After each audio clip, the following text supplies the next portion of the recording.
हरिपुर नामक शहर में पप्पू का ढाबा नाम का एक मशहूर ढाबा था। ये ढाबा इतना मशहूर था कि आसपास के सभी लोग खाना खाने के लिए आते थे। उस ढाबे का खाना जो एक बार खा लेता तो उसका स्वाद भूल नहीं पाता।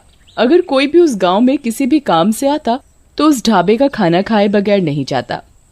जितना ही वो ढाबा दिन पर दिन मशहूर होता जा रहा था, उतना ही उस ढाबे के मालिक का भी घमंड बढ़ता जा रहा था। अगर ढाबे का खाना बच जाता तो उसे उस खाने को फेंकना मंजूर था, लेकिन किसी जानवर या भूखे भिखारी को मुफ्त में देना मंजूर नहीं था। एक दिन की बात है, एक भिखारी उस ढाबे के पास से जा रहा था। वो काफी भूखा था। उसने बहुत दिनों से कुछ नहीं खाया था, तो वो ढाबे के मालिक के पास गया। मालिक, कुछ खाने को दे दो, बहुत भूख लगी है, बहुत भूख लगी है बाबूजी, कुछ खाने को दे दो। अरे जा जा, आगे जा, कुछ नहीं मिलेगा। कुछ दे दो खाने को, बहुत दिनों से कुछ खाया नहीं है, बहुत भूख लगी है बाबूजी। सुबह सुबह पता नहीं कहाँ कहाँ से आ जाते हैं मुंह उठा के, सारा दिन खराब कर दिया। रामू, ओ रामू, इसे बाहर तो निकाल।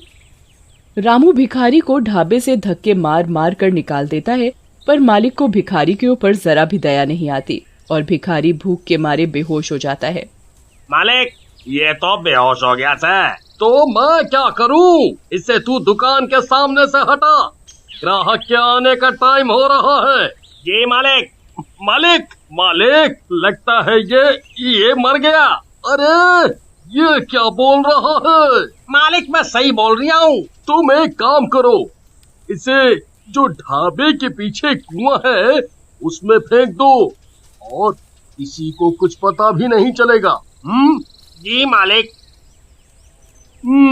रामू, किसी को कुछ पता तो नहीं चला? किसी ने देखा तो नहीं? नहीं मालिक। आज का तो दिन ही खराब गया। और कोई ज्यादा ग्राहक भी नहीं आए। कल सभी टाइम पर आ जाना, नहीं तो तुम्हारे पैसे काट लूंगा। जी मालिक। मालिक अपने सभी नौकरों को छुट्टी देकर वो भी अपने घर चला जाता है। मालिक को रास्ते में ऐसा लगता है जैसे कोई उसके पीछे पीछे चल रहा है। तभी मालिक रुक जाता है और पीछे देखने लगता है, पर वहाँ कोई नहीं होता। अरे मेरा वहम होगा। और वो चलने लगता है। तभी उसे अचानक कोई जोर से थप्पड़ मारता है। वो अपने चारों ओर देखता है, पर कोई नहीं था। वो जल्दी जल्दी चलने लगता है और अपने घर पहुँच जाता है। अरे भाग्यवान, जल्दी से खाना लगा दो, बड़े जोरों की भूख लगी है। जी अभी लाई। जैसे ही पत्नी खाना लेकर आती है, तभी भिखारी भूत उसकी पत्नी को जोर से धक्का देता है, जिसके कारण पत्नी के हाथ से सारा खाना गिर जाता है। अरे भाग्यवान, ये क्या किया? सारा खाना गिरा दिया। जी पता नहीं कैसे गिर गया, मुझे ऐसा लगा जैसे किसी ने मुझे धक्का दिया हो। आज का तो सारा दिन ही खराब गया। अगली सुबह मालिक अपने ढाबे पर काउंटर पर बैठा होता है। तभी एक ग्राहक आता है और कुर्सी पर बैठ जाता है और खाने का ऑर्डर देता है। रामू, जल्दी से खाना लेकर आओ। ये कैसा खाना है, इतना तीखा? क्या हुआ, खाना अच्छा नहीं है? ये कैसा खाना है? रामू, ओ रामू, आज तुमने ये कैसा खाना बनाया है? मालिक, पता नहीं कैसे हो गया, खाना तो अच्छा ही बनाया था। आज भी मालिक की कोई कमाई नहीं हुई थी और सारा खाना ऐसे ही वेस्ट हो जाता है। ये देखकर भिखारी बहुत खुश होता है। अगले दिन मालिक अपने नौकर से कहता है, आज ऐसा खाना बनाना कि लोग उंगलियां चाटते रह जाएं। और सभी नौकर और रामू खाना बनाने में लग गए। खाना बनकर तैयार हो जाता है। खाने की खुशबू तो अच्छी आ रही है। तभी ढाबे पर एक ग्राहक आता है। रामू, जल्दी से खाना लाओ भाई। वाह वाह वाह वाह, खाने की खुशबू तो अच्छी आ रही है। ग्राहक जैसे ही खाना खाने के लिए बैठता है, तभी उसकी थाली से अचानक रोटी गायब हो जाती है। अरे रोटी कहाँ गई? अभी तो थी। वो डर जाता है। वो रामू का आवाज लगाता है। रामू, रामू। जी साहब, क्या हो गया साहब? अरे रामू, मेरी रोटी गायब हो गई। अरे ऐसे कैसे हो सकता है साहब, आपका वहम होगा। ये सारा करा धरा भूतिया भिखारी का था। वही सब ग्राहकों को परेशान और डरा रहा था। ग्राहक डर के मारे भाग जाता है। ढाबे के मालिक को समझ नहीं आ रहा था कि आखिर चक्कर क्या है। ऐसा रोज का काम हो गया और दिन पर दिन ढाबे के मालिक की कमाई कम होने लगी। एक दिन की बात है, शहर से कुछ लोग गांव की तरफ जा रहे थे। उन्हें पप्पू का ढाबा दिखाई दिया। उन्होंने उस ढाबे का नाम काफी सुन रखा था, तो वो ढाबे पर खाना खाने के लिए रुक गए और वो खाने का ऑर्डर करते हैं। रामू खाना लेकर आता है तो वो खाना खाने बैठते हैं तो उनकी शाही पनीर की सब्जी चिकन की सब्जी में बदल जाती है, जिसे देख वो घबरा जाता है। वो जैसे ही पीने के लिए पानी का ग्लास उठाते हैं तो भूतिया भिखारी सारा पानी उनके सिर पर डाल देता है और वो जोर जोर से चिल्लाने लगता है, भूत भूत भूत, अरे इस ढाबे पर तो भूत है। और वो वहाँ से भाग जाता है। देखते ही देखते ढाबे पर रोज अजीबोगरीब घटनाएं होने लगी। लोग उस ढाबे को अब भूतिया ढाबे के नाम से जानने लगे।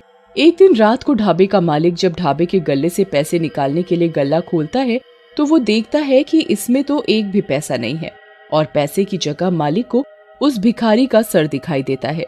भूत भूत, अरे ये तो वही भिखारी का सर है जिसे मैंने कुएं में फेंकवा दिया था। फिर ये इधर आया तो आया कैसे? मालिक की आवाज सुनकर ढाबे के सारे लोग मालिक के पास एकत्रित हो जाते हैं। क्या हुआ भाई साहब, आप इतना घबराए हुए क्यों हैं?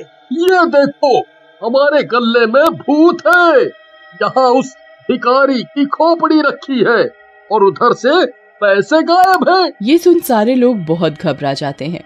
अरे भाई साहब, ऐसा कैसे हो सकता है? जाओ, तुम एक बार गल्ला खोल के देख लो, तुम्हें वहाँ एक खोपड़ी मिलेगी। वो एक भूत है, भूत। वो आदमी मालिक की बात सुनकर ढाबे का गल्ला खोलता है, पर वहाँ ना तो कोई खोपड़ी होती है और साथ ही उधर उसके पैसे रखे होते हैं। अरे क्या भाई साहब, लगता है आपकी तबीयत ठीक नहीं है। आपने नींद में कोई सपना देख लिया है। आपको आराम करने की आवश्यकता है। अरे नहीं भैया, मैंने यहाँ सच में एक खोपड़ी देखी थी।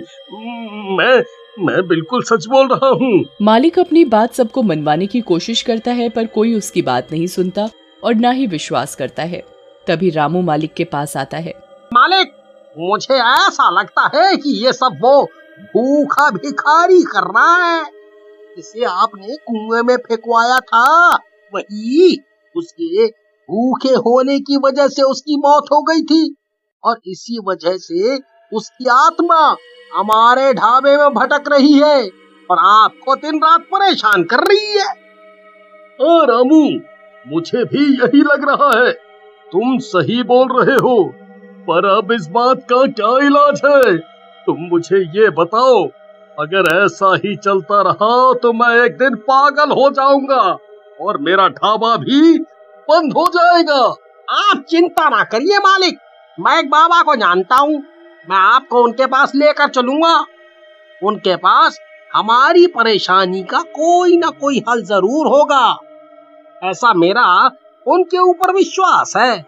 मैंने उनका काफी नाम भी सुना है। वो सबकी परेशानी दूर कर देते हैं अपनी पूजा पाठ से। रामू और उसका मालिक अगले ही दिन बाबा के पास जाते हैं। वो बाबा को उधर जाकर सारी बात सच सच बताते हैं। ये तुमने क्या किया? तुमने एक भूखे भिखारी की जान ले ली। उसकी आत्मा भूख की वजह से ही तुम्हारे ढाबे में भटक रही है और तुम्हें परेशान कर रही है। बाबा जी, हमारी मदद करो, हमसे गलती हो गई। हम कभी नहीं करेंगे आगे से ऐसा। हमें माफ कर दो बाबा। बाबा अपनी शक्ति से उस भिखारी की आत्मा को बुलाता है। मुझे किसी ने परेशान किया तो मैं सबको मार डालूंगा। मुझे माफ कर दो, मुझसे गलती हो गई। मैं आगे से कभी किसी भी भिखारी को भूखा नहीं जाने दूंगा।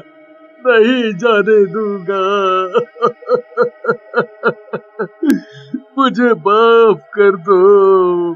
बाबा अपने लोटे से गंगा जल छिड़क कर उस भिखारी को मुक्त कर देते हैं और मालिक से हमेशा गरीबों को खाना खिलाने को बोलते हैं।